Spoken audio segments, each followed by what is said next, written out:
දෛ ගෞරවනීය ස්වාමීන් වහන්සේ ශ්‍රද්ධාවන්ත පින්වත්නි අපි නිස්සරණවනේ පවත්වන 239 වන වැඩසටහන. ඇත්තටම මේක භික්ෂුන් වහන්සේලා විශේෂයෙන්ම පවත්වන වැඩසටහනක්. ඉතින් ඒකේ හතරෙන් ධර්මදේශනා සඳහායි සූදානම් වෙන්නේ. එහෙමනම් අපි ඒ සඳහා tempත් වෙලා සාදුකාරයක් පවත්වමු. නමෝ තස් භගවතෝ අරහතෝ සම්මා සම්බුද්දස්ස නමෝ තස් භගවතෝ අරහතෝ සම්මා සම්බුද්දස්ස නමෝ තස් භගවතෝ අරහතෝ සම්මා සම්බුද්දස්ස කතංච භික්ඛවේ භික්ඛු වේදනාසු වේදනානුපස්සී විහෙරති තී. ගෞරවනීය ස්වාමීන් වහන්සේ ශ්‍රද්ධාවන්ත පින්වත්නි, මේ භාවනා වැඩසටහනෙදිත් අපි මූලික අවධානයක් යොමු කරන්නේ සතිපට්ඨානයට, සිහිය පිහිටුවීමට, ඒ වගේමයි ඒකේ ටික ටික පියවරෙන් පියවර ගැඹුරින් ගැඹුරට යෑමට. ඉතින් පූජනීය ලොකු ස්වාමීන් වහන්සේ මේ වෙනකොට කායානුපස්සනාව පැත්තෙන් සෑහෙන විවරණයක් කළා. ඊයේ විශේෂයෙන්ම වේදනානුපස්සනාවට යම් ප්‍රවිෂ්ටයක් අරගත්තා. එතකොට ඒ වේදනානුපස්සනාවේම තව ටිකක් ගැඹුරට යන්න තමයි මම අද බලාපොරොත්තු වෙන්නේ. එතකොට වේදනානුපස්සනාවත් මේ සතිපට්ඨානේන එක්තරා බොහොම ප්‍රබල භවනා කමඨහනක් කියලා කියන්න පුළුවන්. ඉතින් සාමාන්‍යයෙන් වේදනානුපස්සනාවට එන්න ටිකක් අපේ හිතේ යම් එකඟතාවයක් අවශ්‍යයි කියලා කියන්න පුළුවන්. මොකද අපි එකපාරටම වේදනාව දිහා බලන්න ගියොත් ඒකේ යම් අසුරුතා මතුවෙන්න පුළුවන්. නමුත් අපි කායानुපස්සනාවක් වඩ아가ගෙන කයෙන් යම් උපකාරයක් ලබාගෙන ඒ මත දියුණු වෙච්ච සමාධිමත් බවක්, ඒ මත දියුණු වෙච්ච සම්පජඤ්ඤයක් ඇතුව අපි වේදනානුපස්සනාවට පැමිණෙනවා නම් අපි එක්තරා අන්දමකින් කියනවා නම් අත්දැකීම් සහිතවයි පැමිණෙන්නේ. කෙලින්ම නවමු යෝගාවචරයක් නෙමෙයි, යම් අත්දැකීමක් සහිත යෝගාවචරයක් වශයෙන් තමයි එහෙමනම් වේදනානුපස්සනාවට පිවිසෙන්නේ. මොකද වේදනානුපස්සනාවේදී හුඟක් වෙලාවට අපිට දකින්න වෙන්නේ වේදනාව සතිමත් බවකින්. දැන් උදාහරණයක් වශයෙන් කියනවා නම් අපි පොළවේ පාදයක් ස්පර්ශ වෙනකොට මේ පාදයේ ස්පර්ශය අපිට බාහිරින් වෙනත් කෙනෙක් වගේ දකින්න පුළුවන්. ඉතින් මේක අපිට සරලව කියන්න පුළුවන් කායानुපස්සනාවක් යෙදෙන්නේ කියලා. මේක එච්චර අමාරුත් නැහැ. දැන් ස්වාමීන් වහන්සේලාට තේරෙනවා මුලදී පොඩ්ඩක් හිත එහෙම දිව්වට ඒක ක්‍රමානුකූලව මෙල්ල කළා සතිය පිහිටවලා අරගත්තට පස්සේ මේ අරමුණ දිහා බලන්න පුළුවන් ගතියක්. පාදයේ පොළවේ ස්පර්ශ වෙනවා. ඒ ස්පර්ශයට අවධානයෙන් ඉන්න පුළුවන්. එතකොට මේ අවධානය සහිත හිත සතිමත් භාවය හරියට නිකන් දෙවන්නේක් වගේ. යා නිකන් පැත්තකින් ඉඳන් බලනවා. එතකොට කායික යම්කිසි ක්‍රියාදාමයක් සිද්ධ වෙනවා. එතකොට රූපී ස්වභාවයක් වෙනම තියෙනවා. රූප කර්මස්ථානයක් වෙනම තියෙනවා. ඒ වගේමයි ඒ දිහා බලන අපි හිතමු සමාධිමත් හිතක් නැත්තම් නාමයක් වෙනම තියෙනවා. එතකොට මෙන්න මේ රූප නාම දෙකක් අතර එක්තරා අන්දමක සුසංයෝගී බවක් මෙතන තියෙනවා. දැන් මෙතන මේ ස්වභාවයම නැත්තම් මේ උපමාවම අපි තව ටිකක් වේදනාව පැත්තට ගත්තොත් ඔන්න කායික වශයෙන් යම්කිසි අපි තුමු වේදනාවක් පහළ වෙනවා. දැන් අපි වේදනාව කිව්වහම අපි සාමාන්‍යයෙන් හිතන දුක් වේදනා පමණක් නෙමෙයි. මෙතෙන්දී බුදුරජාන් වහන්සේ අපි ස්වාමීන් වහන්සේලා දන්නවා වේදනාවේ පැති තුනක් පෙන්වනවා මූලික වශයෙන් සැප වේදනා, දුක් වේදනා, නොදුක් නොසුව වේදනා කියලා. එතකොට මේ ඕනම වේදනාවක් වෙන්න පුළුවන්. එතකොට සුඛං වේදනං වේදීමානෝ සුඛං වේදනං වේදියාමි इति පජානාති කියලා. ඉතින් මේ සැප වේදනාවක් විඳිනවා. එතකොට මේ සැප වේදනාවක් මේ වෙලාවේදී අත්දකින්නවා කියලා දැනගන්නවා. දැන් සාමාන්‍යයෙන් අපිට වෙන්නේ සැප වේදනාවක් විඳිනකොට ඒක දැනගන්න කලිනුත් නැත්නම් ඒක දැනගන්න කියලා අපිට වුමනාවක් ඇත්තෙත් නැහැ. අපි මේ වේදනාව ඔස්සේ ඉතින් සරලව කියනවා නම් තොරණක් ගහන එක තමයි කරන්නේ. මේ වේදනාවක් අඩගත්තා, ඒක හරිම ලස්සනයි, මේක හරිම හොඳයි, මේක තව ටිකක් වුමනයි.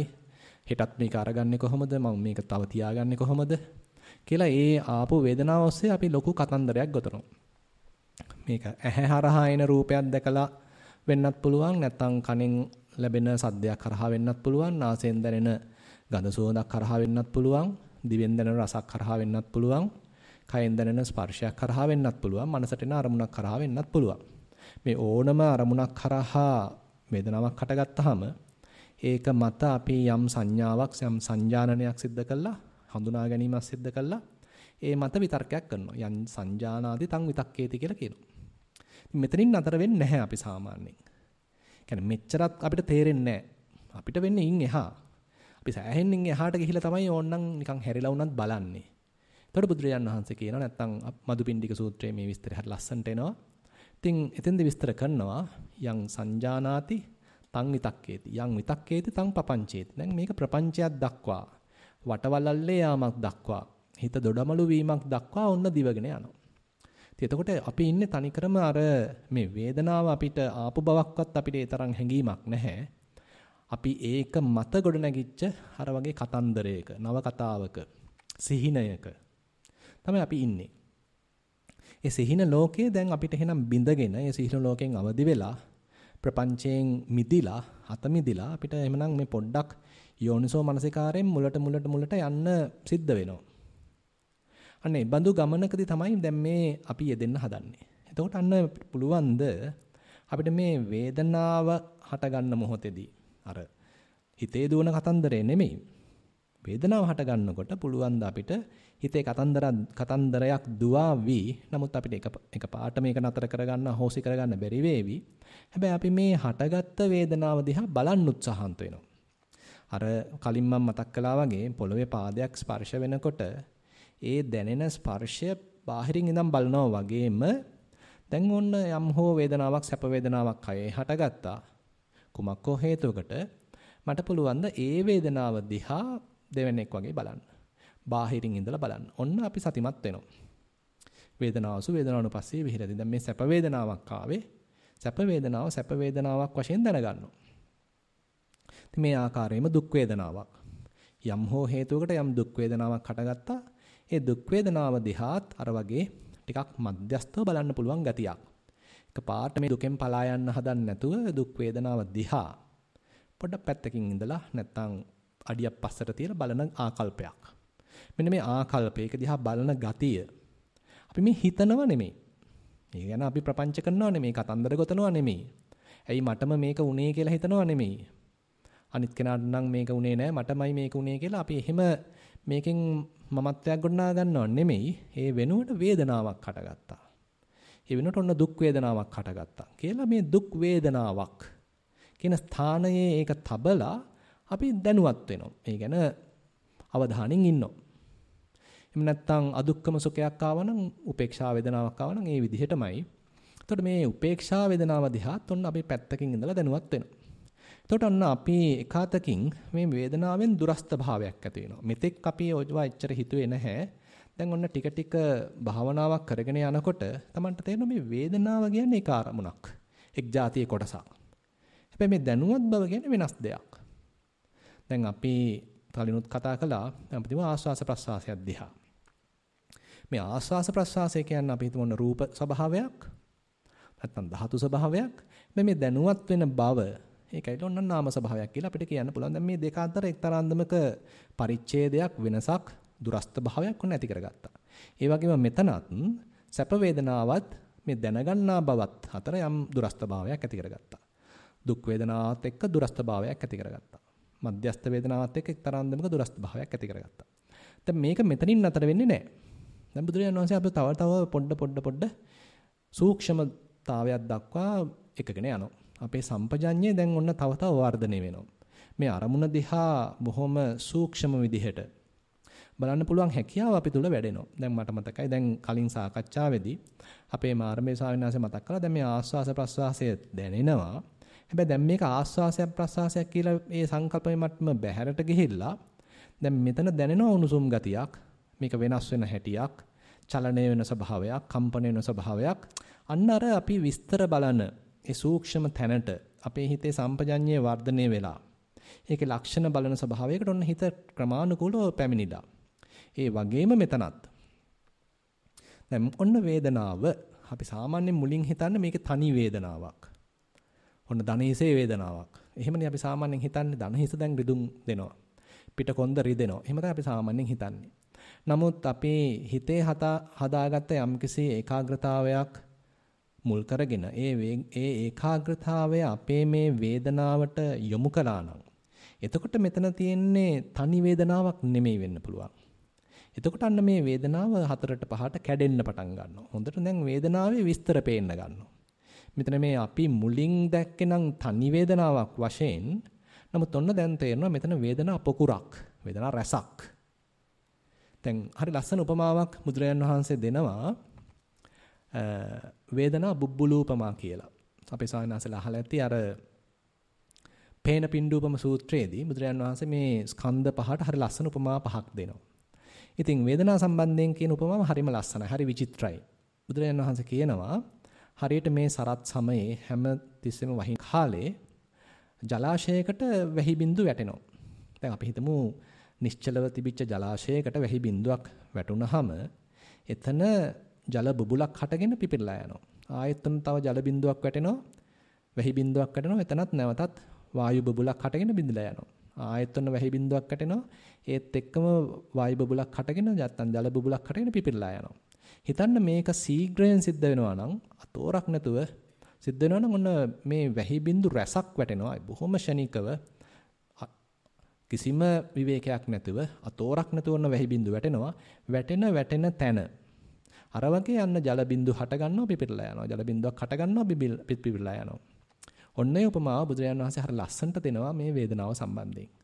එතකොට මේක සැප වේදනාවටත් අදාළයි, දුක් වේදනාවටත් අදාළයි, නොදුක් නොසුව වේදනාවටත් අදාළයි. අපි අර තනි වේදනාවක් කියලා මුලින් දැක්කට අපේ හිතේ සම්පජඤ්ඤය දියුණු වෙන්න දෙයක් දිහා සියුම්ම බලන්න පුළුවන් හැකියාව වැඩෙන්න අර ආස්වාස ප්‍රස්වාසයේ අර විස්තර විභාග දැක්කා වගේම දැන් ඔන්න වේදනාවෙත් අපිට පේන්න පුළුවන් හරි ලස්සනට මෙතන මේ තනි වේදනාවක් නෙමෙයි වේදනා රසක් එකක් පාසා ඔන්න ඇති වෙනවා වෙනස් වෙලා යනවා නැති වෙලා යනවා මේ විදිහට හට ගන්නවා බිඳිලා යනවා හට ගන්නවා බිඳිලා යනවා මෙන්න මේ වගේ චිත්‍රයක් අපිට නිකන් හිතේම වා ගන්න පුළුවන් දැනට නමුත් වැදගත් වෙන්නේ අපි අවධානය හොඳට එතෙන්ට යොමු කරගෙන ඉන්නකොට අපිට දැනෙනවා නම් මෙන්න මේ ස්වභාවය.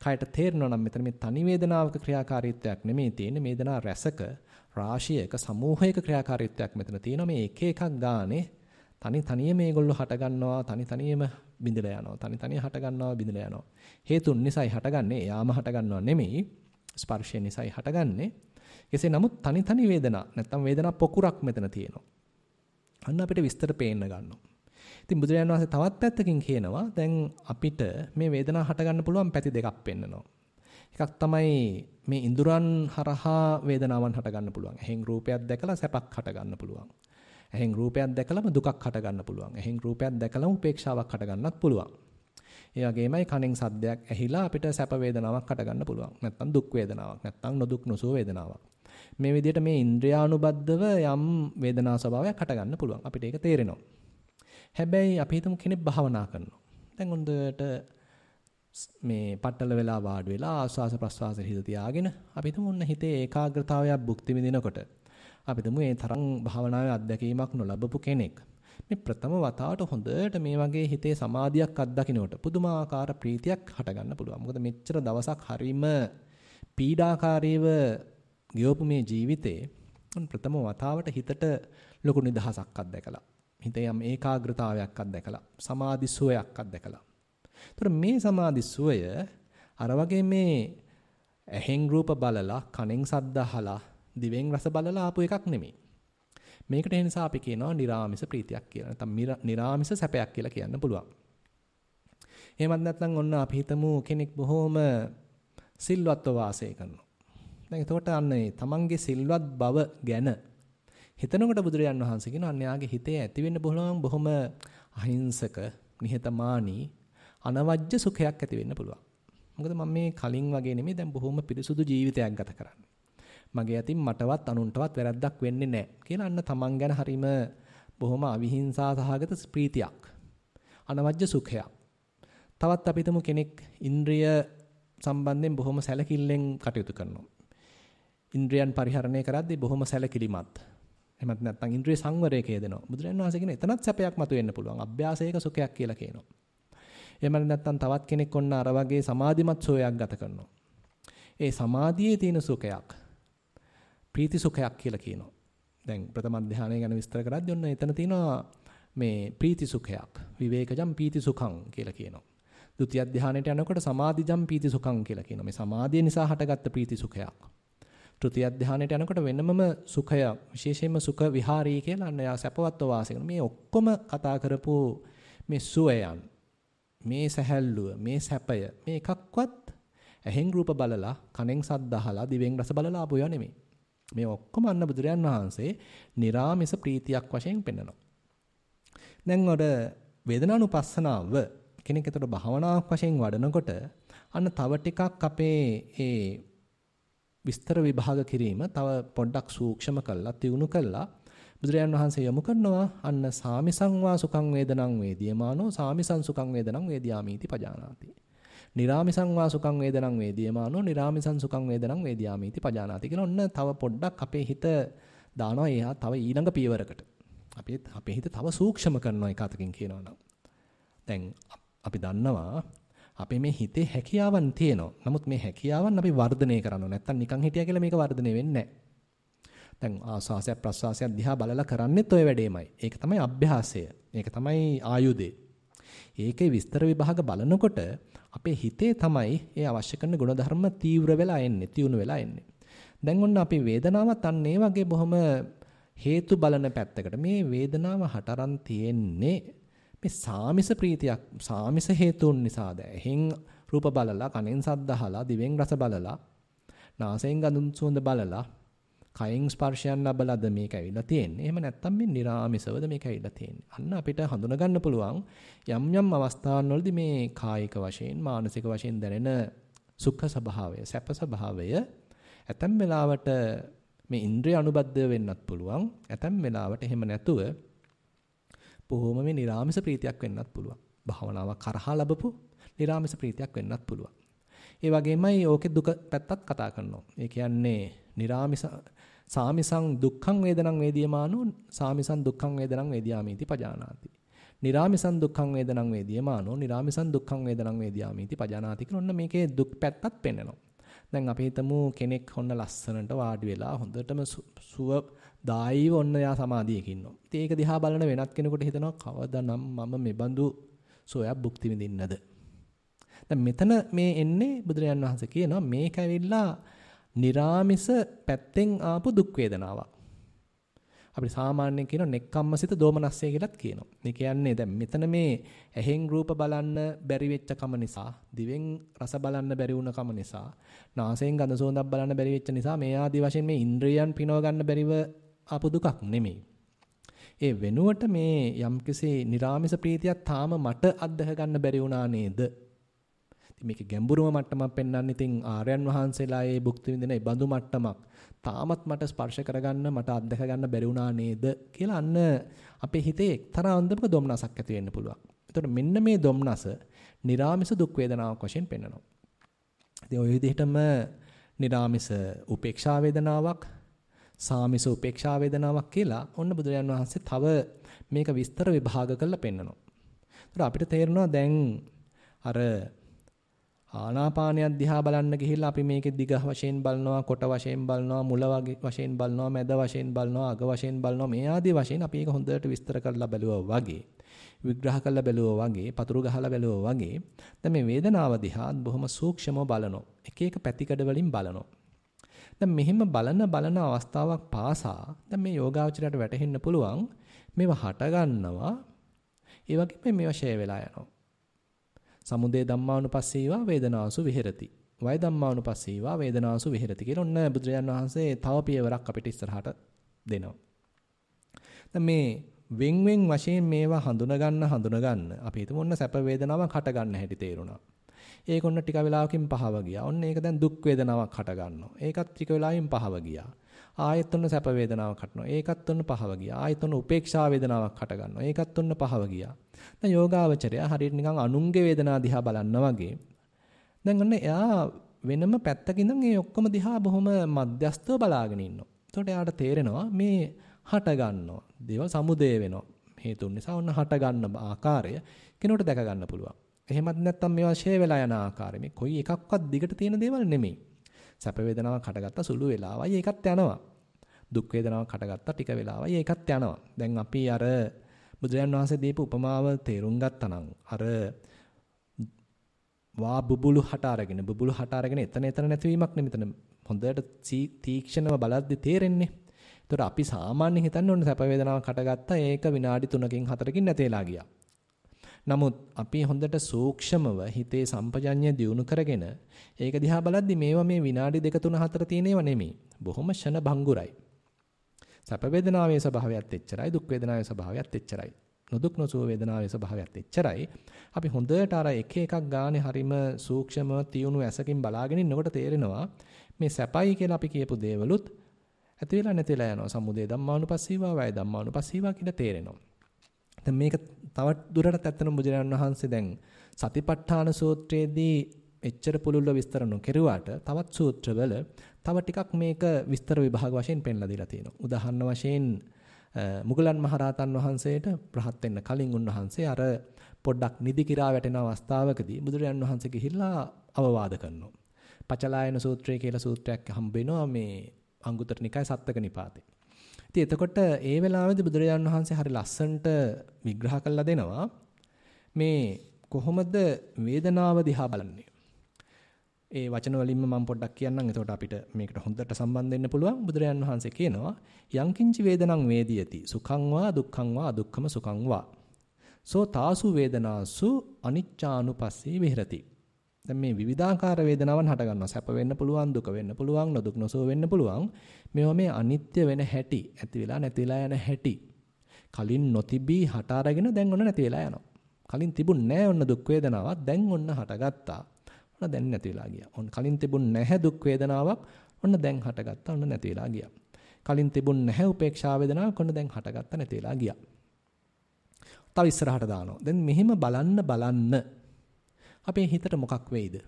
දැන් මේ අපි සාමාන්‍යයෙන් නම් සැප ඉල්ලන ස්වභාවයක් තියෙනවා. සැප හඹාගෙන යන ස්වභාවයක් තියෙනවා.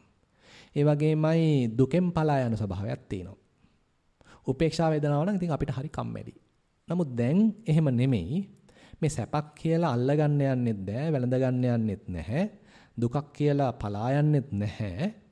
ඒ වගේමයි උපේක්ෂා වේදනාවක් ගැන ඒක නොසලකා හැරීමකුත් නැහැ. මේ හැම එකක් ගැනම අවධානයෙන් ඉන්නේ. අවදිමත් මනසකින් ඉන්නේ. හැබැයි ඉතින් එයාට තේරෙනවා මේ හරිම අනිත්‍යයි නේ මේවා. එනවා යනවා. එකක්වත් ඉන්නේ නැහැ. ඉතින් එතකොට වැඩක් තියනවද මේ සැප හඹාගෙන ගිහිල්ලා? වැඩක් තියනවද මේ දුකට අඬා වැළපිලා? කියලා අන්න එක්තරා අන්දමකින් මේ ගැන යම් විරාගයක්. හිතේ මේ කොයි දේවත් එන යන දේවල්. සැප කියලා තරංග ගහලා වැඩකුත් නැහැ. දුක කියලා අඬා වැළපිලා වැඩකුත් නැහැ. කියලා අන්න එයාගේ හිතේ යම්කිසි පරිවර්තනයක් ක්‍රමානුකූලව මේ දවසින් දෙකකින් වෙන එකක් නෙමෙයි. කාලාන්තරයත් එක්ක මේක දිගට කරගෙන යනකොට වෙන්න ඉඩ තියෙනවා. අන්න බුදුරජාන් වහන්සේ කියනවා අර සෝ තාසු වේදනාසු විරාගානුපස්සී විහෙරති. දැන් මෙයාට මේ සැප කියලා ලොකුවට ඒ ගැන අභිනන්දනයක් ඇත්තෙත් නැහැ. දුකක් කියලා ඒකෙන් පලා යාමේ උමනාවක් ඇත්තෙත් නැහැ. එයා දන්නවා මේ සැපක් ආවත් ඒක මේ මගේ නෙමෙයි. ඒක මේ හේතුන් නිසා හට අරගෙන තේනවා, ස්පර්ශයක් නිසා හට අරගෙන තේනවා. ඒකත් නැති වෙලා යනවා. දුක් වේදනාවක් ආවත් ඒකත් මේ මගේ දුක් වේදනාවක් නෙමෙයි. ඒකත් මේ යම් දුක් වේදනාවකට තුඩු දෙන ස්පර්ශයක් නිසා ඒක ඇති වෙලා තේනවා. ඒකත් නැති වෙලා යනවා. අන්න දැන් එයා තව මධ්‍යස්ත වෙනවා. තව විරාගීව ඒක දිහා බලනවා. විරාගානුපස්සී කියලා බුදුරජාණන් වහන්සේ සඳහන් කරනවා. දැන් එතකොට අදුක්කම සුඛ ගැනත් ওই විදිහටම කියනවා. සෝතාසු වේදනාසු මේ අනිච්චානුපස්සී විරාගානුපස්සී. ওই විදිහට ඉතින් දැන් කරගෙන යනකොට දැන් බුදුරජාණන් තවත් ඉස්සරහට දානවා. දැන් මෙයාට ඕනේ නම් මේවා ෂය වෙලා යන පැත්ත බලනවා. වය ධම්මානුපස්සී කියලා සතිපට්ඨාන සූත්‍රයේ තියෙන එකම දැන් මේ නිරෝධානුපස්සී විහෙරති කියලා අන්න මේ පචලායන සූත්‍රෙත් සඳහන් කරනවා. ඒ කියන්නේ සැප වේදනාවක් ආවට දැන් මේ යන දිහා බලනවා. ෂය වෙලා යන ආකාරය බලනවා. දුක් වේදනාවක් ආවත් ඒක ෂය වෙලා යන ආකාරය බලනවා. නොදුක් නොසුව වේදනාවක් ආවත් ඔන්න ඒකත් ෂය වෙලා යන ආකාරය බලනවා. දැන් එකwidehatකින් දැන් අර යෝගාවචරගේ හිත හරි සූක්ෂමයි දැන්. බොහොම තීක්ෂණයි කියලා කියන්න පුළුවන්. යා මේ හටගන්නා වේදනාවන් වල ඔන්න නිරුද්ධ වීමක්, ෂය වී යාමක්. මොකද එයා ඒකට ආවඩන්නේ නැහැ. එයා අලුතෙන් තව ඒවා වඩා ගන්න ඕනේ කියලා විශේෂ උනන්දුවක් නැහැ. දැන් අපිට සාමාන්‍යයෙන් සැප වේදනාවක් දැනෙනකොට අපි ඒක ඉල්ලන නිසා, ඒකට බැඳෙන නිසා අපි තව ඒක වඩා ගන්න උත්සාහන්ත වෙනවා. දැන් යෝගාවචරය දැන් ඉබඳු ආකල්පයක නෙමෙයි ඉන්නේ. එයා දන්නවා මේ සැපක් වුණත් මේක ඇතිලා නැතිලා යනවා. දුකක් වුණත් ඇතිලා නැතිලා යනවා කියලා ඒ අවබෝධය හරහා දැන් මේක නැති වෙන හැටිත් ඔන්න දැක ගැනීමේ හැකියාවක්. නිරෝධානුපස්සී. දැන් බුදුරජාණන් වහන්සේ ඊළඟ පියවරක් වශයෙන් කියනවා සෝතාසු වේදනාසු පටිනිස්සග්ගානුපස්සී විහෙරති. දැන් මේ එන දේවල් අල්ලගන්න නැතුව අත්හැරින ආකල්පයෙන්ම කටයුතු කරනවා. ඒ කියන්නේ කලින් තිබුණේ සැපනම් අල්ල බදා ගත්තා. මගේ කියා ගත්තා. හෙටත් ඉල්ල ගන්න තමයි උවමනාව තියෙන්නේ. දැන් එහෙම එකක් ඇත්තෙම නැහැ. දැන් දන්නවා මේවා කොයිවත් එක වගේමයි. දුකත් එකයි සැපත් එකයි කොයිකත් ආවා ගියා කියලා අන්නේ වැටහීම ප්‍රත්‍යක්ෂයක් වශයෙන්. දැන් මේ පොතකින් බලලා නෙමෙයි බණකින් අහලා නෙමෙයි මේක මේ අස්පනා පිට දැකලා මේ එන යන බව තේරිලා. එන යන බව තේරිලා නම් මොකටද මේක අල්ලගෙන ඉන්නේ කියලා අන්න දැන් අතහරින ආකල්පයකින් පටිනිස්සග්ගානුපස්සීව විහෙරති. ඉතින් දැන් මේක වෙන්න අපේ හිතට මොකක් වෙයිද? කොයිකත් දැන් උපාදාන වෙයිද? දැන් හිතන්න කෙනෙක් කායानुපස්සනාවක් වඩාගෙන ආවා. රූප කර්මස්ථානයක් කරහා ආවා. නමුත් ඒකත් දැන් අතහැරිලා ගියා කියලා. නැත්තම් එයාගේ හිත දැන් ක්‍රමානුකූලව වේදනානුපස්සනාවකට මාරු වුණා. දැන් එච්චර රූපය ගැන ඒ තරම්ම තැකීමක් නැහැ. දැන් මේ බලන්නේ වේදනා මුහුණුවරකින්. ඒ බලන්න මේ වේදනා හැම එකක්ම අර වගේ නම් ක්‍රියාත්මක වෙන්නේ. සැප වේදනාවක් ආවත් ඇතිලා නැතිලා යනවා. දුක් වේදනාවක් ආවත් ඇතිලා නැතිලා යනවා. නොදුක් නොසුව වේදනාවක් ආවත් ඇතිලා නැතිලා යනවා. ඒක සාමිස වෙන්න පුළුවන්, නිරාමිස වෙන්න පුළුවන්. මේ කොයිකත් එකම රටාවක් නම් පෙන්වන්නේ. ඉතින් මේක යෝගාවචරණ නිකන් එපා වෙන ගතියක්. මේ ගැන එක්තරා අන්දමින් උපේක්ෂා වෙන ගතියක්. මේකෙන් ඈත් වෙලා ඉඳීමේ උවමනාවක්. අනිශ්චිතව වාසය කිරීමේ උවමනාවක් හිතේ අට ගන්න පුළුවන්. ඉතින් එතකොට හිත දැන් අන්න වේදනා කෙරෙහි එක්තරා අන්දමකින් බැහැර වෙලා තව වාසය කිරීමක්. ඉස්සෙල්ලා නම් දැන් ඔන්න වේදනා තේරුණා. දැන් මේක සැපයි, මේක දුකයි, මේක උපේක්ෂයි, මේ ඔක්කොම තේරුණා. නමුත් දැන් ඔක්කොම නිකන් එකට බොඳ වෙලා වගේ. හරිනයක් කැඳ හැලියක් කියලා හිතන්න. මුලින්දී ඔන්න බත් ලිපේ තිබ්බහම බත් ඇට වෙන් කරගන්න පුළුවන්.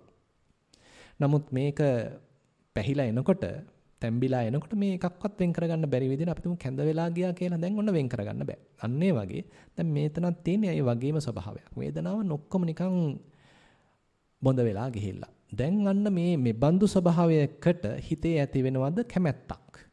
හිතේ ඇති වෙනවද ඌමනාවක්. හිතේ ඇති වෙනවද ඇල්මක්. ඇති වෙන්න විදිහක් නැහැ.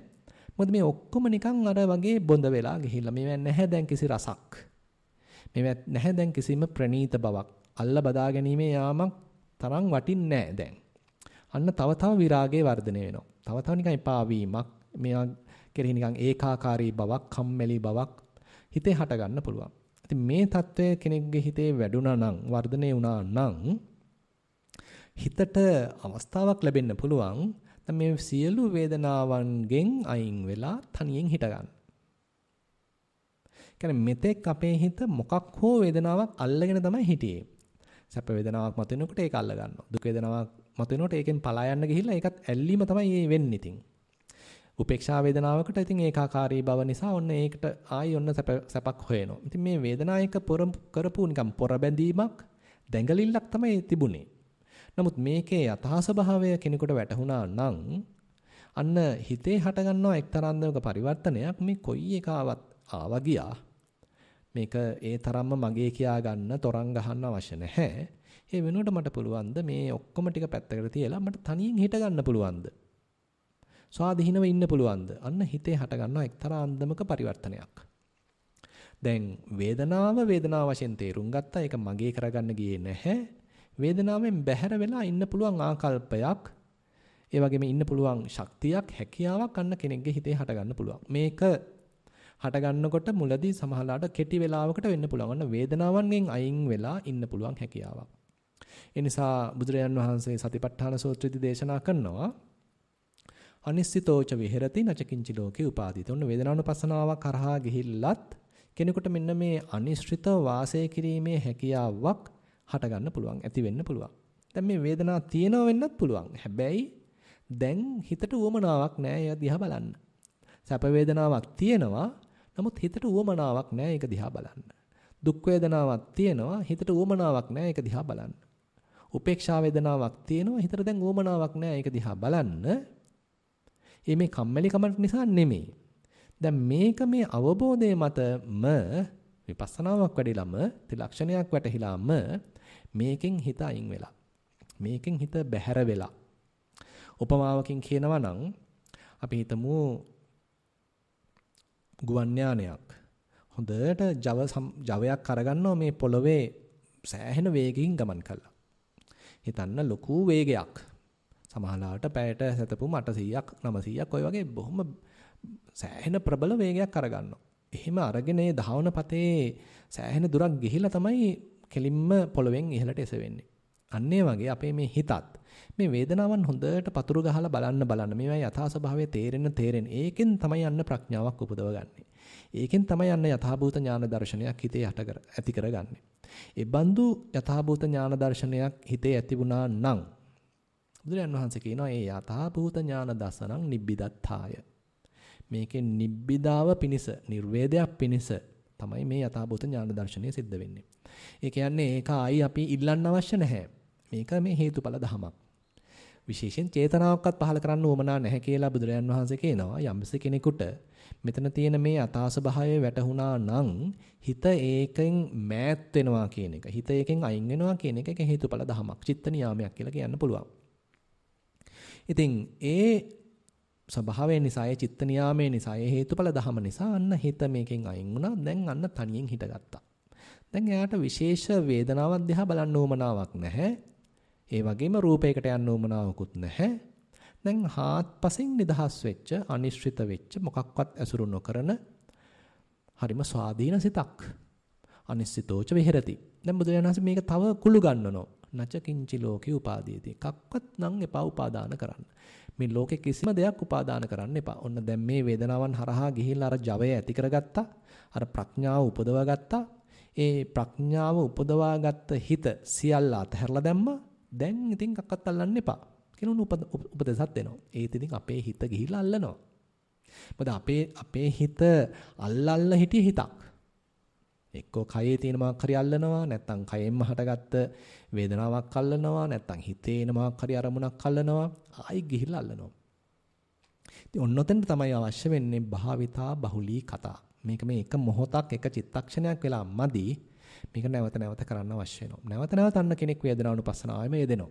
ඉතින් එතකොට ඔන්න තව පොඩි වෙලාවක් අර විදිහට හිත නිදහස් වෙලා අනිශ්චිතව වාසය කරනවා. අපි හිතමු ඔන්න දැන් මේ වෙලාවේදී හොඳට ආයිත් ජවය ගත්තා. හොඳට අර වගේ ධාවනපතේ ගුවන් යානයේ නැවතත් දියත් වුණා, ක්‍රියාත්මක වුණා. ඔන්න නැවතත් පොළෙන් එසවුණා. ඒ වගේ හොඳට ඔන්න අපේ හිත නැත්තම් ඒ ප්‍රඥාව උපදවගත්ත වේදනානුපස්සනාව හරහා ඒ ඉපදීම නිසා ඔන්න ආයෙත් හිත නිදහස් වුණා. හිතන්න මේ විදිහට නැවත නැවත මේ අභ්‍යාසයේ යෙදෙනවා නම් විපස්සනාවේ යෙදෙනවා නම් එතකොට ඇත්තටම යෝගාවචරයෙකුට පුළුවන් වේවි මුලදී සමහරවට ෂණ මාත්‍ර වශයෙන් මේක අත්දැක්කත් ඔන්න තේරෙනවා දැන් විනාඩියක් ඉන්න පුළුවන්. එකක්වත් අල්ලන්නේ නැතුව. ඔන්න විනාඩි දෙකක් ඉන්න පුළුවන්. එකක්වත් අල්ලන්නේ නැතුව. ඉතින් මේ විදිහට ඔන්න බහුලීකృత කිරීමක් හරහා ගිහිල්ලා තමයි ඒතර යෝගාවචරයෙකුට පුළුවන් වෙන්නේ මේ වේදනානුපස්සනාව හරහා අන්න අර අනිශ්චිත ස්වභාවයකට මොකක්වත් අල්ලන්නේ නැති ස්වභාවයකට මොකක්වත් ඇසුරු නොකරන ස්වභාවය තමන්ටම ආවිනික වෙච්ච නිදහස් ස්වභාවයකට හිතේ තියෙනවා මෙන්න මේ බඳු හැකියාවක්. අපි මුලදී තමයි අර විදිහට බොහොම අමාරුවෙන් අතීතයෙන් හිත මුදවගෙන අනාගතයෙන් හිත මුදවගෙන මේ විදිහට මේ සතිය පිහිටවන්න ලොකු වෑයමක් දරන්නේ. නමුත් මේක ක්‍රමානුකූලව වඩ아가ගෙන එන්න හොඳට හිතේ අවශ්‍ය කරන පදම සකස් වුනහම සතිය හොඳට වැඩිලා ආවහම ඒකට උමනා කරන සමාධියත් සතිය හරහාම දියුණුනහම ඒ සමාධිය පාවිච්චි කළත් අපි තව තව ප්‍රඥාව වඩා ගත්තාම අර ඉන්ද්‍රිය ධර්මයන් බල ධර්මයන් හරහා මේක බලගැන්විලා ආවහම එතකොට අන්න හිතට ස්වාධීනත්වයක් තනියෙන් හිට ගැනීමේ හැකියාවක් අරමුණක් මත රඳා නොපවතින හැකියාවක් අන්න ඇති වෙන්න පුළුවන්. ඉතින් බුදුරජාණන් වහන්සේ මෙන්න මේ වගේ ක්‍රමවේදයක් එතකොට වේදනානුපස්සනාවේදීත් පෙන්ලා දෙනවා. ඉතින් මේ වේදනානුපස්සනාව ඇත්තටම විශේෂයෙන්ම ඇත්තටම කියනවා වේදනානුපස්සනාව පමණක් නෙමෙයි මේ ඕනම සතිපට්ඨානයක්. කායानुපස්සනාව වෙන්න පුළුවන්, වේදනානුපස්සනාව වෙන්න පුළුවන්, චිත්තානුපස්සනාව වෙන්න පුළුවන්, ධම්මානුපස්සනාව වෙන්න පුළුවන්. මේ ඕනම අනුපස්සනාවක් ඊටාම හොඳින් වඩලා තියෙන කෙනෙකුට කායිකව දැනෙන බොහොම දුක් පීඩාවන් වලින් හිත ඈත් කරගෙන මෑත් කරගෙන ජීවත් වෙන්න පුළුවන් කියලා අනුරුද්ධ මහරහතන් වහන්සේ කියනවා. එක්තරා අවස්ථාවකදී මේ අනුරුද්ධ මහරහතන් වහන්සේ සවැත් නුවර අන්දවනේ වාසය කරනවා. හොඳටම ගිලන් වෙලා. ඒ කියන්නේ දැන් රහත් වෙලා මේ ඉන්න අවස්ථාවක් රහත් වෙලා හොඳටම හැබැයි ගිලන් වෙලා. සමහරවිට කෙනෙක්ට හිතන්න පුළුවන් රහතන් වහන්සේලා ලෙඩ හැදෙනවාද කියලා. ඉතින් හොඳටම පැහැදිලි බුදුරයන් වහන්සේලාත් ලෙඩ හැදුනා රහතන් වහන්සේලාත් ලෙඩ හැදිලා තියෙනවා. දැන් මේ අනුරුද්ධ මහරහතන් වහන්සේ එක්තරා අවස්ථාවකදී සවැත් නුවර අන්දවනේ හොඳටම ගිලන් වෙලා වාසය කරනවා. ඉතින් මේ ස්වාමීන් වහන්සේව බලන්න අනිකුත් සබ්‍රහ්මචාරීන් වහන්සේලා අනිකුත් ස්වාමීන් වහන්සේලා ඔන්න වැඩම කරනවා. වැඩම කළා අහනවා ස්වාමීනි ඔබ වහන්සේ මොන වගේ විහරණයකින් වාසය කිරීමෙන්ද මේ දැනෙන කටුක කර්කශ මේ දුක් වේදනාවෙන් හිත මෑත් කරගෙන වාසය කරන්නේ.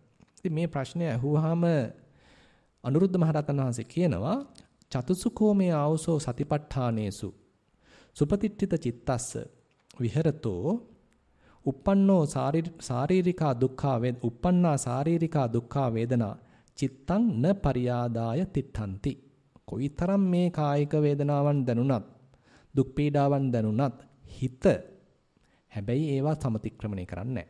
හිතට ලොකු චිත්ත පීඩාවක් ඉන්නේ නැහැ. කාටද සතිපට්ඨානයක් වඩපු කෙනෙකුට. කායනුපස්සනාවක්, වේදනානුපස්සනාවක්, චිත්තානුපස්සනාවක්, ධම්මානුපස්සනාවක් හොඳට වඩාගත්ත කෙනෙකුට අන්න මෙබඳු සුවිශේෂී හැකියාවක් තියෙනවා කියලා අනුරුද්ධ මහරහතන් වහන්සේ සඳහන් කරනවා. ඉතින් මේ විදිහට බැලුවාම ඉතින් අපිට මුලදී ඇත්තටම මේ අරමුණට හිත නැංවීම අරමුණේ හිත හොඳට යෙදීම අවශ්‍ය වෙනවා. හැබැයි ඒක ඒ ඌමනා කරන ප්‍රඥාව නැත්තම් ඒ අරමුණේ යථා ස්වභාවය තේරුම් ගැනීමේ මූලික අභ්‍යාසයක් කියන්න පුළුවන්. හැබැයි පස්සේ හොඳට මේක බහුලීකృత කරන්න මේකෙන් අයින් වෙලා ඉඳීමේ හැකියාව හිත තුළම ගොඩ නැගෙනවා. දැන් තවත් හරි ලස්සන උපමාවක් දෙනවා ඔය අතිපූජ්‍ය කටුකුරුන්දේ ඥානানন্দ ස්වාමීන් වහන්සේ එහෙම හරියට නිකන් මේක ගේ හදන්න කලින් පලංචියක් බඳිනවා වගේ කියලා. ඒ කියන්නේ දැන් අපි එකපාරටම ගෙයක් හදාගන්න බෑ. අපි පලංචියක් හදිනවා. දැන් පලංචිය නම් ලේසි කෝටු කැලටියක් ගහලා නැත්තම් යකඩ කැලේ ටිකක් එකට මුට්ටු කරලා පලංචියක් බඳින්න පුළුවන්. හරි ඉක්මනට වැඩි වෙලාවක් යන්නේ නැහැ. උඩසට උසට බැඳගෙන යන්න පුළුවන්. හැබැයි ඒ පලංචිය ඉඳගෙන තමයි අර ලස්සන නැත්තම් බොහොම සවිශක්තිමත් ගේ හදන්නේ. ඒ ගේ හැදුවට පස්සේ අපි පලංචියට මොකද කරන්නේ? පලංචිය ගලවලා දානවා. ඉතින් ඔන්න ඔය වගේ තමයි. ඉතින් එතකොට මේ සතිපට්ඨානයත් හරියට පලංචියක් වගේ. මේ සතිපට්ඨානයේ තුලින් ඕනම සතිපට්ඨානයකින් අන්න අර පලංචියෙන් කරන වැඩේ කළා දෙනවා. ඒ කියන්නේ හොඳට මේ පලංචියෙන් තමයි මේ උමනා කරන ගේ හදන්නේ. ඒ ගේ කියන්නේ මොකක්ද එතකොට? ගේ කියන්නේ ඉතින් අපේ මේ හිතේ හදාගන්නා මේ බෝධිපාක්ෂික ධර්මයන් කියන්න පුළුවන්. මේ සතිපට්ඨාන හරහා ගිහිල්ලා අපි මේ උමනා කරන ප්‍රඥාවද සතියද සමාධියද මේ ඔක්කොම අපි හදනවා. හැදුවට පස්සේ අර කයෙන් අයින් වෙලා හිතට ඉඳීමේ හැකියාවක්, වේදනාවන්ගෙන් අයින් වෙලා ඉඳීමේ හැකියාවක්, සංඥාවන්ගෙන් නිදහස් කරගෙන හිතට ඉඳීමේ හැකියාවක්, සංස්කරණයන්ගෙන් නිදහස් කරගෙන ඉඳීමේ හැකියාවක් ඔන්න හිතට ඇති වෙන්න පුළුවන්. ඉතින් මේ විදිහට හරි ලස්සන ක්‍රමවේදයක් කියන්න පුළුවන්. එහෙම නැත්නම් ලස්සන ප්‍රතිපදාවක් භාගතුන් වහන්සේ ඉදිරිපත් කරලා තියෙනවා. ඉතින් එතකොට මේ වේදනානුපස්සනාවේ තවත් පැත්තක් තමයි දැන් අපි හිතේ ක්‍රෝධයක් හටගත්තාම නැත්නම් හිතට කේන්තියක් ආවහම අපිට ඍජුවම මේ කේන්තිය දිහා මුහුණට මුහුණලා බලන්න පුළුවන් නම් ඊටාම හොඳයි. ඒක හැබැයි ඉතින් ටිකක් අමාරු වැඩක් කියන්න පුළුවන්. මොකද අපේ හිත තාම දියුණු වෙලා නැත්නම් හොඳට සම්පජඤ්ඤයක් දියුණු වෙලා නැත්නම් භාවනාවකින් වඩාගෙන නැත්නම් අපිට මේක සෙල්ලම් වැඩක් නෙමෙයි. මොකද මේ හිතේ හටගත්තේ ද්වේෂයක්. ද්වේෂය දිහා බලන්න ගිහිල්ලා දන්නේම නැතුව අපි ඒකට අහු වෙලා ඔන්න අර වඳින්න ගිය දේවාලේ එහෙ කඩන් වටනවා වගේ අපි තව ද්වේෂය වර්ධනය වෙන්නත් ඉඩ තියෙනවා. අපිට ඕන හිතට රාගයක් එනවා. රාගයක් ඇවිල්ලා ඔන්න රාගය දිහා බලන්න ගිහිල්ලා සමහරවිට හිතට රාගය වැඩි වෙන්නත් පුළුවන්. මොකද තාම ඒ තරම් හිතේ ඒ වමනා කරන ඉන්ද්‍රිය ධර්මයන් දියුණු වෙලා නැහැ. ඒ නිසා බුදුරජාණන් වහන්සේ අනතුරු අඟවනවා මේ චිත්තානුපසනාවට යන්න එපා කියලා හිත තාම දියුණු නැත්තම්. නාහම් භික්කවේ මුට්ටස්සතිස්ස අසම්පජානස්ස ආනාපාන සති භාවනං වදාමි කියලා බුදුරජාණන් වහන්සේ අනතුරු අඟවනවා චිත්තානුපසනාව කොටසදී ආනාපාන සති සූත්‍රේ. මොකද එහෙම කියන්නේ මේ හිතින් හිත බලනවා කියන එක හරි සූක්ෂමයි. නමුත් කය දිහා බලනවා කියන එක වේදනාව දිහා බලනවා කියන එක ඒ තරම්ම අමාරු නෑ. ඒ නිසා කෙනෙක්ගේ හිතේ ද්වේෂයක් ක්‍රෝධයක් හටගත්ත වෙලාවකදී ඒක දිහා ද්වේෂය දිහා ක්‍රෝධය දිහා බලන්න යනවා වෙනුවට ඕනේ නම් පුළුවන් කය දිහා බලන්න. ඒ කියන්නේ ද්වේෂය නිසා පැන නැගුණු කායික සංවේදනාවන් මොනවද? නැත්තම් ක්‍රෝධය නිසා රාගය නිසා පැන නැගුණු කායික සංවේදනාවන් මොනවද? කියලා අන්න අපිට මානසික වාතාවරණය නිසා මනසේ පහළ වෙච්ච කෙලෙෂයට අනුරූපීව පහළ වෙච්ච කායික යම් සංවේදනාවන් බලන්න පුළුවන් නම් අන්න අපිට එකාතකින් අර ද්වේෂය දිහා ද්වේෂයේ වශයෙන්ම ඍජුව බලන් තරම් තාම ශක්තිමත් නැති යෝගාවචරයෙකුට මෙන්න හොඳ පාරක් තියෙනවා. ඉතින් මේ හරහා ලොකු ජයග්‍රහණයක් අත්පත් කරගන්න පුළුවන්. මොකද සාමාන්‍යයෙන් වෙන්නේ හිතේ ද්වේෂයක් හටගත්තාම මේක ඔහේ උඩු දුවනවා. අපි ඒකට තව පොහොර දානවා. අපි ඒකෙන් තව කතන්දර ගොතනවා. ඔන්න ද්වේෂය උඩු දුවනවා. නමුත් යෝගාවචරයෙකුට පුළුවන් ද්වේෂයක් හටගත්තා. ඒක අපි තුමු යම් අවස්ථාවක Tamanට ඒක තේරුණාට පස්සේ තාම මේක එකට හැප්පෙන්න තරම් තාම ශක්තිමත් මදි. ඒ නිසා ඒක දිහා බලනවා වෙනුවට කය දිහා බැලුවා. දැන් කොහොමද මේ කයේ තද වෙලා, හිර වෙලා, මූණ රතු වෙලා තියෙන්නේ කොහොමද? ඇස් දෙක නිකන් ලිප්පිලා තියෙන්නේ කොහොමද? දැන් මේ කායික වශයෙන් හටගත්තා වූ සංවේදනාවන් හොඳට බලන්න පුළුවන්. ඒ වගේමයි රාගයක් හටගත්ත වෙලාවෙදිත් ඒ රාගයට හේතු වෙච්ච නිමිති දිහා, ඒ සංඥාවන් දිහා බලන්න යනවා වෙනුවට, හිත දිහා ඍජුව බලන්න යනවා වෙනුවට මේකෙන් හටගත්ත කායික ස්වභාවයන් මොනවද කියලා අපි අර අරමුණෙන් අයින් වෙලා ඒකට පොහොර දාන එක නතර කළා. අපි ඒ වෙනුවට කයේ හටගත්තා වූ වෙනස්කම් අපි තේරෙනවා නම් සමහර විට ඔන්න අපිට පාරක් විවෘත වෙනවා. මොකද මේ වේදනාව මුල් කරගෙන ඔන්න සංඥාවට යන ගතියක් තියෙනවා. සංඥාවෙන් පස්සේ විතර්ක කරන ස්වභාවයක් තියෙනවා. ඒ විතර්ක මත ප්‍රපංච කරන ගතියක්, කතන්දර ගොතන ගතියක් තමයි තියෙන්නේ. දැන් අපිට පුළුවන් නම් එක පාට ඒ කතන්දරය කඩා ගන්න බැරි නම් අපිට පුළුවන් නම් අර ටිකක් මුලට ගිහිල්ලා වේදනාව දිහා බලන්න. ඒ හටගත්තු සංවේදනා දිහා බලන්න. අන්න ඒ හරහා අර ප්‍රපංචයට අහු නොවි. හිතේ දුවන ඒ කතාවට වහලෙක් නොවි. ඒක ඔහෙ තීද්දෙන් හැබැයි මේ දැන් කයේ මොකද වෙලා තියෙන්නේ? කයේ දුවන වේදනාවන් දැන් මොන වගේද කියලා අපේ දෘෂ්ටි කෝණය වෙනස් කරගත්තා නම් ටික ටික මේ අර දුවන කතාවට අනුග්‍රහ කරනවා වෙනුවට පොහොර දානවා වෙනුවට ඒ දුවන කතාවට අනුරූපීව කායිකව හටගත්ත මේ සංවේදනාවන් බැලීම තුලින් අපිට පුළුවන් අපි යන්න ගිය වැරදි පාරකින් ආයි හරි පාරට හිත ගන්න. බුදුරජාන් වහන්සේ දැන් ඔය මදුපිණ්ඩික සූත්‍රයේම මේ විස්තරය එනවා.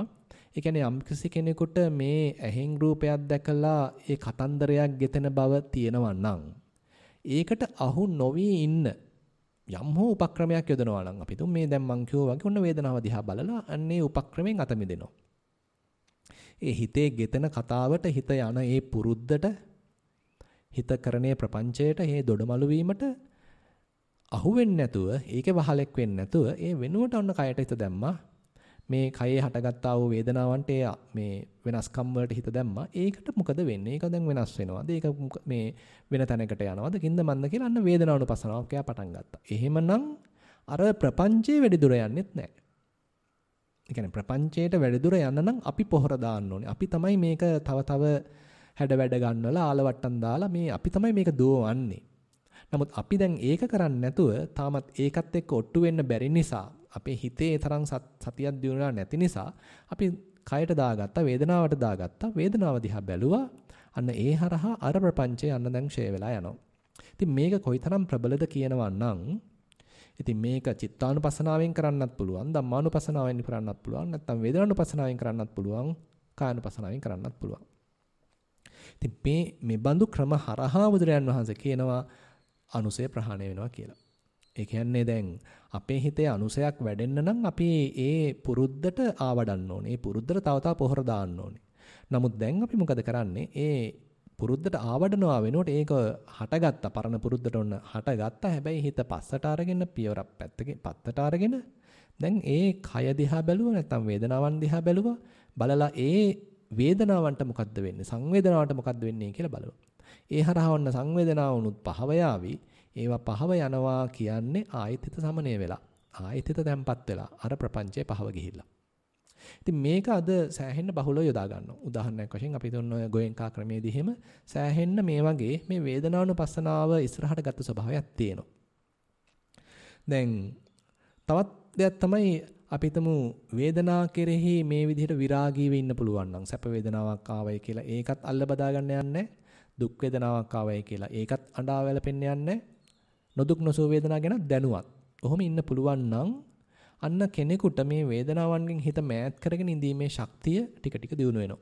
ඉතින් මේක රහතන් වහන්සේලා ගැන සඳහන් කරනවා. සුඛං වේදනං වේදියති සා අනිච්චාති පජානාති. මේ සැප වේදනාවක් ආව ඒකත් අනිත්‍යයි කියලා දන්නවා. අනජ්ජෝසිතාති පජානාති. දැන් මේ හිත ඒකට බහින්නේ නැහැ. හිත ඒක අල්ලගන්න යන්නේ නැහැ. මගේ කියන්නේ යන්නේ නැහැ. අනබිනන්දිතාති පජානාති. මේක අභිනන්දනය කරන්න යන්නේ නැහැ. මේකත් එක්ක සතුටු වෙන්න යන්නේ නැහැ. මොකද දන්නවා මේවා එනවා යනවා. ඊළඟට දුක් වේදනාවක් ආවත් ඒකත් එක්කත් අල්ල බදා ගන්න යන්නේ නැහැ. ඒකත් එක්කත් ගැටෙන්න යන්නේ නැහැ. ඒකෙන් පලා යන්න යන්නෙත් නැහැ. අයින් වෙලා ඉන්න පුළුවන්. ඒක සඳහන් වෙන්නේ දුක්ඛං වේදනං වේදියති සා අනිච්චාති පජානාති. අනජ්ජෝසිතාති පජානාති. අනබිනන්දිතාති පජානාති. දැන් ඔන්න අර බැහැර වෙලා ඉන්න පුළුවන් කම. වේදනාව හටගන්නේ නැතුව නෙමෙයි. හැබැයි අයින් වෙලා ඉන්න පුළුවන්. ඉතින් මෙහෙම කියනකොට හැතැම් වෙලාවට අපිට හිතෙන්න පුළුවන් මේ වේදනාවන් එතකොට මේ ඔක්කොගෙම අයින් වෙලා ඉඳීමමද බුදුරජාණන් වහන්සේ හැමතිස්සෙම කියන්නේ කියලා. දැන් ඒ අයින් වෙලා ඉඳීමත් හොඳයි. හැබැයි බුදුරජාණන් වහන්සේ තවත් පැත්තකින් කියනවා අපේ හිතේ කෙලෙස් අඩු වෙන බවක් නැත්නම් අකුසල් දුරු වෙන බවක් තියෙනවා නම් කුසල් වැඩෙන බවක් තියෙනවා නම් ඒ බඳු වේදනා සේවනය කරන්න කියලා කියනවා. ඒ කියන්නේ මේ සියලු වේදනාවෙන් අයින් වෙලා හිත හැමතිස්සම හිස්ව තියාගෙන ඉඳීමම නෙමෙයි බුදුරජාණන් වහන්සේ අගය කරලා තියෙන්නේ. බුදුරජාණන් වහන්සේ කියනවා මම බුද්ධ වචනේම පොඩ්ඩක් මතක් කරන්නම්. තත්ත යං ජඤ්ඤා සෝමනස්සං ඉමං කෝ මේ සෝමනස්සං සේවතෝ කුසලා ධම්මා විවඩ්ඩಂತಿ අකුසලා ධම්මා පරිහායಂತಿ එවං රූපං සෝමනස්සං සේවිතබ්බං. ඒ කියන්නේ දැන් එක්තරා අවස්ථාවක මේ සක්‍ර දේවේන්ද්‍රය ආවිලා අහපු ප්‍රශ්නයකට තමයි මේ දෙන උත්තරේ. සක්කපඤ්ඤ සූත්‍රයේ මේ විස්තරය එනවා. ඉතින් බුදුරජාණන් වහන්සේ කියනවා මේ මම හැම එකක්ම මේ කිසිම වේදනාවක් විඳින්න එපා එහෙම කියන්නේ නැහැ. මම කියනවා මේ සැප වේදනාවක් තියෙනවා සේවිතබ්බං අසේවිතබ්බං. සැප වේදනා જાතියක් තියෙනවා සේවනය කරන්න හොඳ නැති. ඒ වගේම සැප වේදනා જાතියක් තියෙනවා සේවනය කරාට කමක් නැති.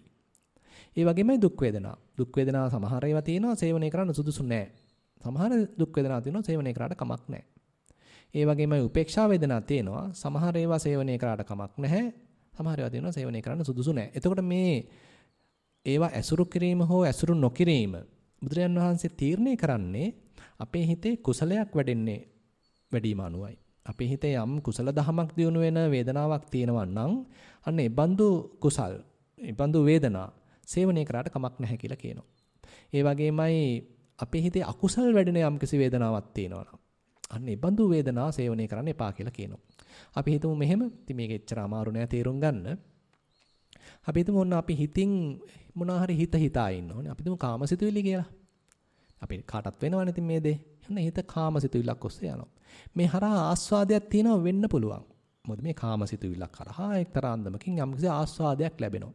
ඉතින් මේ ලැබෙන සැප වේදනාව, මේ ලැබෙන සොම්නස් වේදනාව කුසලයන් වඩනවද නැත්නම් පරිහානියටපත් කරනවද? අකුසලයන් වඩනවද නැත්නම් පරිහානියටපත් කරනවද? එතකොට අපිට තේරෙනවා මේකෙන් සැපක් ලැබෙන බව ඇත්ත. මෙහෙම මේ කාමසිතුවිල්ලක් ඔස්සේ හිත යොදාගෙන ඉඳීම තුල සිහින මැවීම තුල සැපක් ලැබෙන බව ඇත්ත. හැබැයි මම මෙතෙක් දිනු කරගෙන ආපු කුසල ටික මේ හරහා පරිහානියටපත් වෙනවා. අකුසල් පැත්තක් කාමච්ඡන්දයක්, කාමරාගයක් මේ ඔක්කොම ආයි වැඩෙනවා. කියලා තමන්ට තේරෙනවා බුදුන් වහන්සේ කියලා දෙනවා. ඒතර මේ යන වේදනාව එහෙමනම් අපි තීරණය කරන්න ඕනේ මේකේ සැපක් දැනෙන බව ඇත්ත. හැබැයි කුසල් ටික පිරිනවනවා. අකුසල් තමයි ආයි වැඩෙන්නේ. ආයෙත් ඔන්න සංයෝජන තමයි වැඩෙන්නේ. කෙලෙස් තමයි වැඩෙන්නේ. රාගය තමයි වැඩෙන්නේ. කාමච්ඡන්දය තමයි වැඩෙන්නේ කියලා අන්න තමන්ට තේරෙනවා නම් එහෙමනම් මේ සැප වේදනාව සේවනය කරන්න සුදුසු නැහැ. අපි හිතමු ඕකේ අනිත් පැත්තක්. ඔන්න කෙනෙක් හොඳට භාවනාවක යෙදෙනකොට හිත දැන් එකඟ වෙලා අපිට මොන්න එයාගේ හිත දැන් අර කලින් තරම් එහෙ මෙහෙ දුවන්නේ ආනාපානය හොඳට නිකන් සූක්ෂම වෙලා තියෙනවා. එතනම හිතත් නැවතිලා වගේ තියෙනවා. හරීම සාමකාමී බොහොම ශාන්තයි. කායික සුවයක් දැනෙනවා. කය නිකන් නොදැනී ගිහිල්ලා හරියට නිකන් දිව්‍ය ලෝකේ ගියා වගේ බ්‍රහ්ම ලෝකේ ගියා වගේ බොහොම නිරාමිස ප්‍රීතියක් දැනෙනවා. බොහොම සුවදායි ගතියක්. ඒතර මේ බඳු සුවයක්, මේ බඳු සැපයක් භුක්ති විඳීම තුළ කුසල් වැඩෙනවද නැත්නම් කුසල් පිරිහෙනවද? අකුසල් වැඩෙනවද අකුසල් පිරිහෙනවද? එතකොට මෙතෙන්දි ගත්තොත් මේ බඳු නිරාමිස ප්‍රීතියකදී එහෙම අකුසල් වැඩෙන්න හේතුවක් නැහැ. දැන් මෙතන මේ ලොකු කෑදරකමකින් ආපු එකක් නෙමෙයි. මේක මේ ප්‍රතිපදාවක් හරහා ගියා. හිත බොහොම ලස්සනට ඒකාග්‍ර වුණා. ඒකාග්‍ර වීම හරහා ඔන්න නිරාමිස ප්‍රීතියක් අත්දකින්න. ඒ නිසා නිරාමිස ප්‍රීතියකේ බඳු සමාධිසුවයක කිසිසේත්ම අනුසයට පොහොර දාන ගතියක් නැහැ කියලා අර ධම්මදින්නා රහත් තෙරණිය එහෙම සඳහන් කරනවා. ඒ කියන්නේ ඒ බඳු නිරාමිස ප්‍රීතියක් අර වගේ කායික වෙන්න පුළුවන් මානසික වෙන්න පුළුවන් ඒ බඳු කායික සුවයක් අත්දැක කියලා ඒකෙන් අකුසල් වැඩෙන්නේ නැත්නම් කුසල පක්ෂයට ඒක පොහොර යොදනවා නම් ඒ ගැන අපිට උනන්දුවක් ඇති කරනවා නම් ඒ බඳු සුවයක් ඇති කරගන්න බිය විය යුතුත් නැහැ. ඒ නිසා බුදුරජාන් වහන්සේ කිසිසේත්ම මේ සැප විඳින්න එපා කියන එක නෙමෙයි කියලා තියෙන්නේ. සැප තියෙන්න පුළුවන් අකුසල් නොවැඩෙන සැප. සැප තියෙන්න පුළුවන් මේ කුසලයන් වැඩෙන සැප. අන්න ඒ බඳු සැප සේවනය කරාට කමක් නැහැ කියලා කියනවා. ඒ වගේමයි දුක් වේදනාවන් තියෙන්න පුළුවන් ඇතැම් වෙලාවට ඒ බඳු දුක් වේදනාව වින්දයි කියලා අපිට ශාන්තියක් නැත්තම් අපේ කුසලයක් වැඩෙන්නේ නැත්තම් ඒ බඳු දුක් වේදනාව සේවනය කිරීමෙන් පළක් නැහැ. උදාහරණයක් වශයෙන් දැන් බුදුරජාන් වහන්සේම කියනවා මේ අත්තකලි මතානුയോഗය අනුගමනය කිරීමෙන් පළක් නැහැ. අත්‍යන්ත දුකක් තියෙන්නේ. නමුත් ඒ බඳු දෙයක් වින්දා කියලා මේකෙන් සැපක් ලැබෙන්නේ නැහැ. මේකෙන් හිතේ චිත්ත විසුද්ධියක් ලැබෙන්නේ නැහැ. එහෙනම් මේක මේ බඳු දුකක් අනුගමනය කරා කියලා තේරුමක් නැහැ. නමුත් අපි හිතමු තවත් පැත්තකින් ඔන්න අපි යම් වෙලාවක ඔන්න සීලයක් මේ සමාදන් වෙලා යම් කිසි දුකක් විඳින්න වෙනවා නැත්නම් වෙලාවට අපි හිතමු සමහරට ඔන්න රාත්‍රියේ බඩගින්න ඉන්න වෙනවා නැත්නම් අපිට මොන හරි මේ සීලය නිසා යම් නැත්නම් වෙලාවට පීඩාකාරී වෙන්න පුළුවන්. නමුත් ඒ හරහා අපිට පොඩ්ඩක් හිතේ ශක්තියක් වඩෙන විදිහට අපේ තියෙන ආත්ම ශක්තියක් වඩෙන විදිහට අල්පේච්ඡතාවයක් වැඩෙන විදිහට අපිට ඉන්න පුළුවන් නම් අන්න හිතේ කුසල ධර්මයක් වැඩිම සඳහා ඒ දුක යොදා ගන්න පුළුවන්. එතකොට අන්න ඒ බඳු දුකක් පරිහරණය කරා කියලා සේවනය කරා කියලා අපිට අවැඩක් වෙන්නේ නැහැ. ඒ වගේම උපේක්ෂා වේදනාව ගැනත් කියන්නේ මේ බොහොම අඥාන උපේක්ෂාවක් තියෙනවා. ඒක පරිහරණය කරා කියලා අපිට වැදගත්කමක් නැහැ. ඒකෙන් ප්‍රයෝජනයක් නැහැ. හැබැයි ඒ වෙනුවට ඥාන සංප්‍රයුක්ත උපේක්ෂාවකුත් පෙන්වනවා. අරමුණක් දිහා බලන අරමුණ විනිවිද යෑම නිසා හටගන්න උපේක්ෂාවක් පෙන්නනවා. ඒ බඳු උපේක්ෂාවක වැදගත්කමක් තියෙනවා. ඉතින් මේ විදිහට බැලුවාම බුදුරජාණන් වහන්සේ මේ වේදනානුපස්සනාවකදී පෙන්නන මේ දහම කොහොම පුළුල් කියන්න පුළුවන්. ඒ වගේමයි ඕනම වේදනාවක් අර වගේ හොඳට විස්තර සහිතව ඒකේ ඇතිවීම නැතිවීම ස්වභාවය අනිත්‍ය ස්වභාවය දැකලා හිත මෑත් කර ගැනීම හැකියාවක් තියෙනවා. ඒ වගේමයි ප්‍රයෝජනේ සලකලා ඒ වේදනාවන් ඇසුරු කිරීමේ හැකියාවක් තියෙනවා. ඉතින් මේ විදිහට බලනකොට මේ බුදුරජාණන් වහන්සේ පෙන්නන වේදනානුපස්සනාව සෑහෙන්න අපිට නිවන් මාර්ගයක් විවෘත කරනවා කියලා කියන්න පුළුවන්. කායानुපස්සනාවෙන් නිවන් මාර්ගයක් පෙන්ලා දෙනවා. වේදනානුපස්සනාවෙන් නිවන් මාර්ගයක් පෙන්ලා දෙනවා. චිත්තානුපස්සනාවෙන් ධම්මානුපස්සනාවෙන් මේ විදිහට අපිට ඒ උවමනා කරන ශක්තිය, ධෛර්යය ලැබලා දෙනවා. ඉතින් අද අපි උත්සාහත් උනේ විශේෂයෙන් මේ වේදනානුපස්සනාවේ තව ගැඹුරක් සාකච්ඡා කරන්න. ඉතින් මේ විදිහට අපි ටික වේදනානුපස්සනාව ඔස්සේම තව මේ කටයුත්තේ නියැලෙනවා නම් අපිට අර දුක කෙරෙහි ඒ තරම් හිතේ මැසිවිලි නගන්න උවමනාවක් නැහැ. මොකද දැන් වේදනාව කියන එක මම විශේෂයෙන් කියන්නේ දුක් වේදනාව කියන එක. මොකද එතකොට යෝගාවචරයට භාවනාවට අමුද්‍රව්‍ය බවට පත් වෙලා. ඒ සමහර වෙලාවට මේකේ ප්‍රයෝජන තියෙනවා. ඒ කියන්නේ දැන් සමහරලාට අපි හිතන්න කය හොඳට තැම්පත් කරගෙන හරීම මේ සුවදායි විදිහට වාඩිලා ඉන්නකොට ඇතැම් වෙලාවට දන්නේම නැහැ නිදි. මොකද කය සුවපත් වෙලා වැඩි. හැබැයි පොඩි වේදනාවක් තියෙනවා නම් ඒක නිකන් අර හැමතිස්සෙම අනින නිසා පොඩ්ඩක් නිකන් අවදි කරලා තියෙන ගතියක් තියෙනවා. එතකොට මේ ප්‍රයෝජන තියෙනවා. ඒ වගේමයි යම්කිසි පැමිණෙන දුක් වේදනාවක් දිහා ඒකට දුම්නසක් පහල කරගන්න නැතුව එහෙම නැත්නම් ඒකත් එක්ක ගැටෙන්නේ නැතුව මේ දුක් වේදනාව දිහා බලන්න පුළුවන් හැකියාව අපි තුල තියෙනවා නම් ඒතර දුක් වේදනාවම අපේ භාවනාවට අමුද්‍රව්‍ය බවට පත් වෙනවා. ඒ නිසා ඒකත් එක්ක මෙතන තියෙන්නේ අපේ දක්ෂ භාවය කියලා කියන්න පුළුවන්. මුලදී ඉතින් අමාරුයි. මුලදී අපි පොඩ්ඩක් ඉරියව්ව වෙනස් කළා මේ අන්තං වේදනාවෙන් නිදහස් වෙනවා. මේ පස්සේ අපි තුල මේ හැකියාවන් වැඩෙන්න ශක්තිය වැඩෙන්න විශ්වාසය වැඩෙන්න මේ පැමිණෙන වේදනාවන්ගෙන් ප්‍රයෝජන ගන්න එහෙමනම් ඉතින් අපිට ඉගෙන ගන්න වෙනවා. එතකොට මේක සැප වේදනාවටත් අදාළයි, දුක් වේදනාවටත් අදාළයි, උපේක්ෂා වේදනාවටත් අදාළයි. ඒ වේදනාවන්ගෙන් බැහැර වෙලා වේදනාව දිහා බලන ඒ රටාව නැත්නම් ඒ ක්‍රමවේදය තමයි ඊටාම වැදගත් වෙන්නේ. කලිනුත් මම කිව්වා වගේ සාමාන්‍යයෙන් අපිට එහෙම හැකියාවක් නැහැ. අපි කරන්නෙම සැප වේදනාවක් ආපු ගමන් ඒක අල්ල බදා ගන්නවා. දුක් වේදනාවක් ආපු ගමන් ඒකෙන් දුවන්න පටන් ගන්නවා. එහෙම දුවන්නේ නැතුව ඒකෙන් අල්ල බදා ගන්න යන්නෙත් නැතුව මේ වේදනාව ඇවිල්ලා හුදෙක් වේදනාවක් කියන අපිට ඒක දිහා බලන්න පුළුවන් නම් අන්න වේදනානුපස්සනාවේ නිරත වීමේ හැකියාව තියෙනවා. ඉතින් මේක තව හොඳ සම්දිස්ථානයක් වෙනවා පටිච්චසමුප්පාදයේ තේරුම් ගන්න. දැන් පටිච්චසමුප්පාදයේ කිව්වහම ටිකක් ගැඹුරුයි කියලා තමයි ඉතින් අපි හිතන්නේ. ඉතින් ඒ ගැඹුරු පටිච්චසමුප්පාදය තේරුම් ගන්න තියෙන මේ යෝගාවචරයේකට ප්‍රත්‍යක්ෂ කරගන්න තියෙන ඊටාම හොඳ තැනක් තමයි මේ වේදනානුපස්සනාව කියලා කියන්නේ. මොකද අපේ සාහිණාසල අහලා ඇති පස්සපච්චය වේදනා ස්පර්ශය නිසයි වේදනාව හටගන්නේ. ඉතින් අපිට පොඩ්ඩක් පුළුවන් නම් මේ වේදනාව හටගන්නා ආකාරය දිහා බලන්න. පොඩ්ඩක් මුලට ගිහිල්ලා බලන්න. එතකොට මේ යම් යම් ස්පර්ශයන් නිසයි මේ වේදනාව හටගන්නේ කියලා සමහරවිට අපිට වැටහෙන්න ඉඩ තියෙනවා.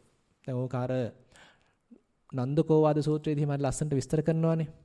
ඒ කියන්නේ සැප වේදනාවට තුඩු දෙන ස්පර්ශ තියෙනවා.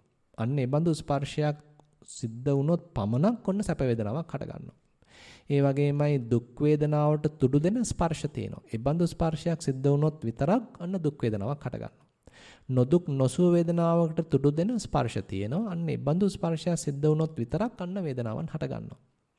ඉතින් එතකොට නොදුක් නොසුව වේදනාවක් හට ගන්නවා. ඔන්න විදිහට අපිට ඒ වේදනාවේ මුලට පොඩ්ඩක් හිත යොදන්න පුළුවන් නම් හට ගන්නා තැනට හිත යොදන්න පුළුවන් නම් ඒ හට ගන්න හේතු බුහත වෙච්ච ප්‍රත්‍ය වෙච්ච ඒ ස්පර්ශය මොකද්ද කියලා හඳුනගන්න සමහර විට අපිට ඔන්න අවස්ථාවක් ලැබෙනවා. ඒතර මෙන්න මේ ස්පර්ශය නිසයි වේදනාව හටගත්තේ කියලා ඔන්න මේ යුගලයක් අපිට හොඳට අහු වුණා නම් හොඳට තේරුණා නම් ප්‍රත්‍යක්ෂයක් වශයෙන් අස්පනා අපිට මේක තේරුණා නම් ඔන්න තේරෙනවා මෙන්න මේ ස්පර්ශය නිසා හටගත්ත දෙයක් නිසා ඔන්න තව දෙයක් හටගත්තා. ීමස්මින් සති ඉදං හෝති. ීමස්සුප්පාදා ඉදං උප්පජ්ජති. ඒතර ඒ බඳු ස්පර්ශයක් නැත්තම් එනම් වේදනාවක් හටගන්න විදිහක් නැහැ. ීමස්මින් අසති ඉදං නොහෝති. ීමස්ස නිරෝධා ඉදං නිරුජ්ජති. කියලා මෙන්න මේ තියෙන පටිච්චසමුප්පාදය නැත්තම් හේතුඵල ධම ඉදප්පච්චේතාව වටහා ගන්න හොඳ සම්දිස්ථානයක් තමයි යෝගාචරයකට මෙන්න මේ වේදනානුපස්සනාව. ඉතින් මේ දේවල් අතර මේ සාරය බුදුරජාණන් වහන්සේ පෙන්ලා දීලා තියෙනවා. ඉතින් අපි එකපාරට මේ සියල්ල අපිට තේරෙන්නේ නැහැ. ක්‍රමානුකූලව අපි සරල තැනකින් පටන් ගත්තට සැප වේදනාව දිහා බලලා දුක් වේදනාව දිහා බලලා අපි පටන් ගත්තට මේකේ යන්න පුළුවන් දුර අසීමිතයි කියන්න පුළුවන්. සෑහෙන ගැඹුරක් දක්වා මේක අපිට අරගෙන යන්න පුළුවන්. ඉතින් අපිත් මේ කාරණාවන් තේරුම් අරගෙන මේකේ මේ සාරය කතරම්ද කියලා තේරුම් අරගෙන මේ බුදුරජාණන් වහන්සේ පෙන්වන මේ පාර නිවන් මඟ ප්‍රඥාව අපි තුළ වඩා ගන්න අවදි කර ගන්න අද දින මේ ධර්ම දේශනාව අප සියලු දෙනාටම මඟ පෙන්වීමක් ධෛර්ය වීමක් වේවා කියලා ප්‍රාර්ථනා කරමින් අද ධර්ම දේශනාව මම අවසන් කරනවා. සියලුම ස්වාමින් වහන්සේලාට සියලුම දෙනාට තෙරුවන් සරණයි.